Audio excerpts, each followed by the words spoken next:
So it's about 75 degrees out, something like that. Sure. Yeah, we're gonna see if this thing actually starts. Guys, we're gonna come in and out of the bus. The dogs don't bother me anyway. He's been having trouble not being able to start it without using ether. Getting worse and worse. He just bought this bus. You want to take a couple steps over so you can get the exhaust in it. It's got a side dump. Ready? Yep.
Okay, so we're gonna go ahead and drain the coolant on here. For one, it's got the wrong kind of coolant in it. 92 series does not get the green very rarely. I mean, they can add additives to it, but there's no way that was done. It's got the wrong oil in it. It's got the wrong air filter on it, all kinds of stuff. So there's no way. So we're gonna do that. But by draining that, we can take these pipes off, no problem here. We're gonna get into this here. We're gonna take off the turbo. That'll give us more access room to get back in here to do the tune-up, and we're replacing the injectors. These were the easy side to get to, so we pulled these 4 injectors the other day and sent them in to get them all tested. 3 of the 4 failed, so that tells us that there's definitely an injector problem, which matches with the codes that we got out of the computer, where every injector had thrown a code on here. So we're gonna go ahead and replace all 8. But it was just kind of a test. If the 4 on this side all came back perfect, then odds were that the 4 on that side were probably going to be okay, or not necessarily the issue. But again, since all the injectors were throwing codes, I said let's send them out and get them tested. 3 of the 4 were not atomizing, so that's a problem. So we've ordered all new injectors. They should be here either tomorrow or Friday. The turbo is scheduled now to be here tomorrow, but we're going to go ahead and get this pulled off today just so it's off there, and then we'll get into it once we get the new injectors. We're going to do a tune-up on it. Tune up everything, all new injectors, set all the exhaust valve heights and the injector timing on there, and then go from there with the new turbo. Let him take it for a test drive and see how much more power it has, and see if that fixes the issues that he's got. So we're just 1 or 2 things at a time here, and we'll kind of go from there. But we know the injectors were bad, we know the turbo was bad, and then we'll go from there to see what else is going on with it. One thing, this is a very leak-free Detroit diesel. There's just a few little oil leaks on it here. I mean, the bottom of this thing is pretty immaculate. That's not something you see every day in a Detroit.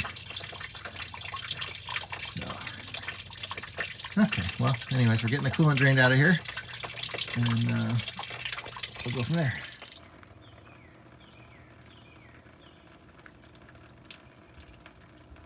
I like the color on this one. It looks nice.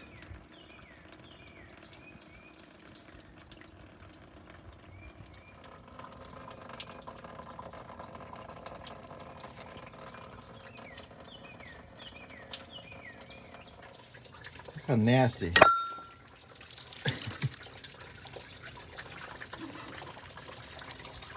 That is some brown goo coming out of there.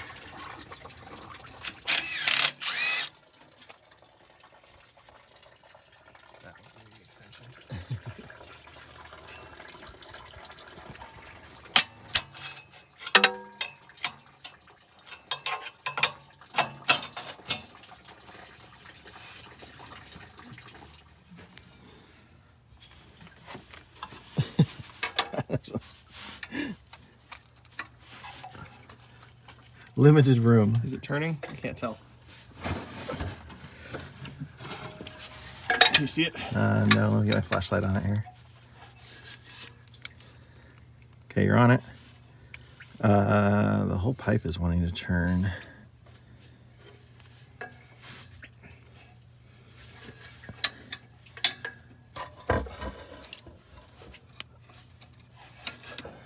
Shoot. Let me stop recording and get in there with my hands. Oh no, I can move it. See if I impale myself on a nice sharp corner like this or something when it snaps off. Well, why don't you put it the other way and push from this side? That's a good magnet on that OLED flashlight.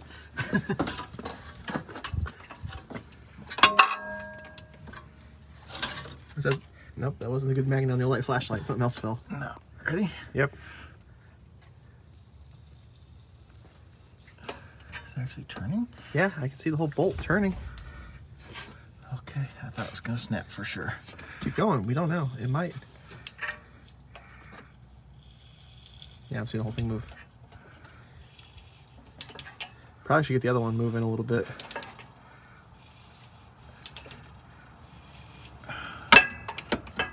And I don't think those extensions are going to work the whole way out.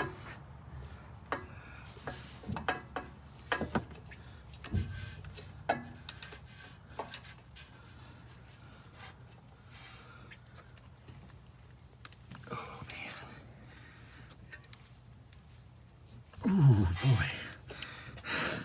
That's not a good feeling. But you need more ratchet. That was a good sound. This screams to come out of the hole. I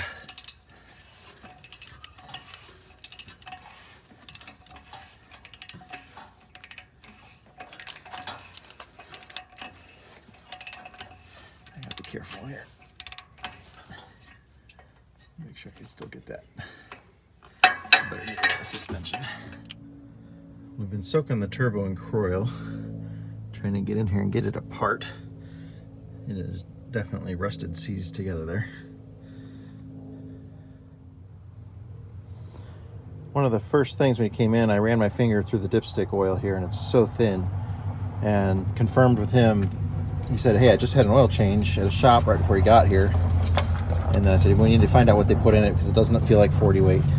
And it turns out it's not. They put 15W40 in it, which is a no-no.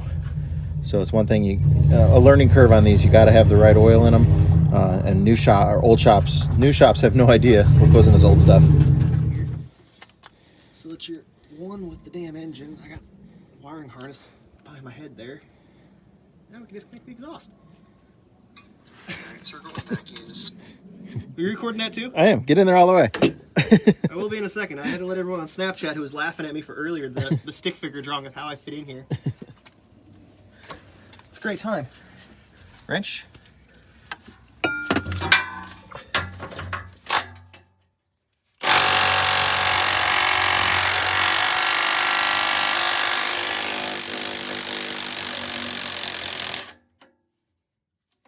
Small hammer, please.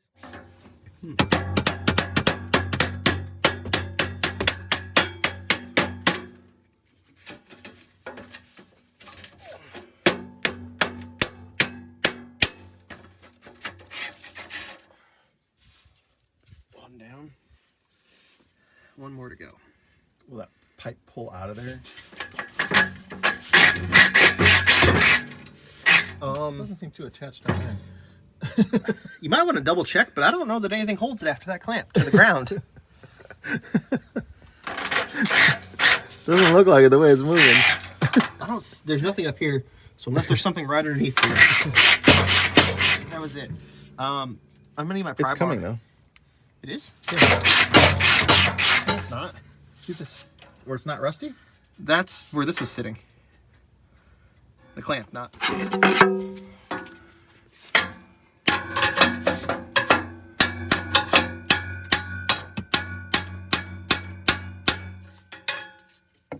it hasn't moved.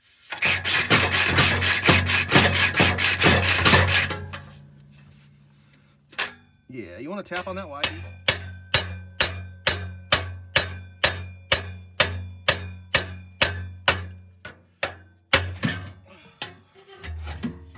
That's the only thing holding the muffler on. Which actually makes our life easier for getting that out. Thank you, muffler. Yeah, but we really should address that before it leaves. Yeah. Because it shouldn't be hanging the entire exhaust. I agree. From the turbo flange only. Because there's nothing supporting this section of pipe either. No, and that muffler probably weighs 75 pounds.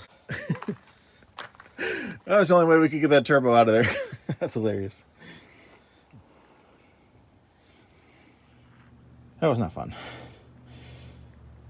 Now we gotta get the bolts off the other part. That was the easy part. I have zero faith. Even though I pre-soaked them with Croil. Hours ago. Oh man. Watch out. Strip or break? Well, that thing will strip. That thing will break. Is that a 6? It is a 6, but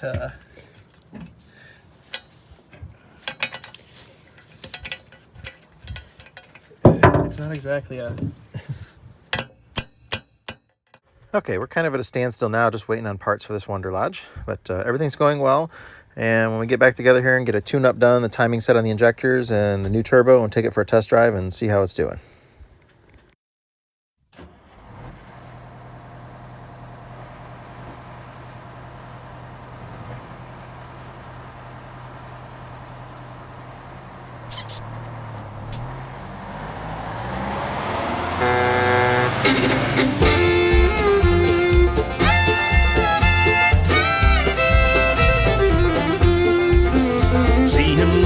His tools, check the air and all those duels. It's that bus grease monkey, don't you know? Well, he's got a long hard ride in on Lenny the Silver Sides. Get that bus grease monkey on the road. Well, he's got that hammer down and that 47 Hound. It's that bus grease monkey on the road. He travels all around and he's coming to your town. Get that bus grease monkey down the road.